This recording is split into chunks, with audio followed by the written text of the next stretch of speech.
নতুন কোনো কিছু ডেভেলপ করতে হলে আমরা কি করি? প্রথমেই সেই বস্তুটির একটা স্যাম্পল তৈরি করার চেষ্টা করি। তার জন্য প্রথমে কাগজ কলম নিয়ে বসি। বস্তুটি কেমন হবে তার একটা নকশা এঁকে নিই।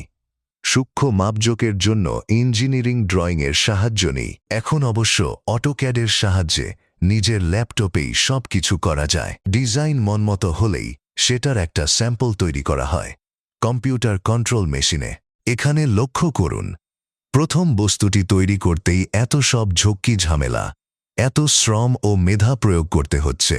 কিন্তু এরপরে হাজার হাজার বস্তু ওই মেশিন থেকে বেরিয়ে আসবে। তার জন্য আলাদা আর কোনো ডিজাইন করতে হবে না। নিচের আয়াতে আল্লাহ সুবহানাহু তাআলা এই বিষয়টি বুঝাতে চেয়েছেন। প্রথম মানুষটিকে সৃষ্টি ও পুনরুত্থান আল্লাহ যেভাবে করেছেন, বাকি কোটি কোটি মানুষের সৃষ্টি ও পুনরুত্থান একই ফর্মুলায় একই প্রোগ্রামের আওতায় হবে।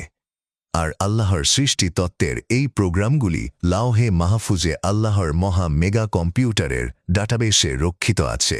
একজন মানুষকে সৃষ্টি করার জন্য যে প্রোগ্রাম ব্যবহার হয়, পরে একই প্রোগ্রাম দিয়ে আল্লাহ কোটি কোটি মানুষকে সৃষ্টি করতে পারেন। পুনরুত্থানের ব্যাপারও একই। এটা আল্লাহর জন্য অতি সহজ এক কাজ।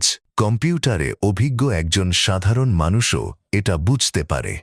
মা খালকুকুম ইল্লা কানাফসিন ওয়াহিদাতিন লিতাসিত্তাদি সাবআ ইন্নাল্লাহা সামিউন বিসীরুন। তোমাদের সৃষ্টি ও পুনরুত্থান একটি মাত্র প্রাণীর সৃষ্টি ও পুনরুত্থানের সমান বই নয়।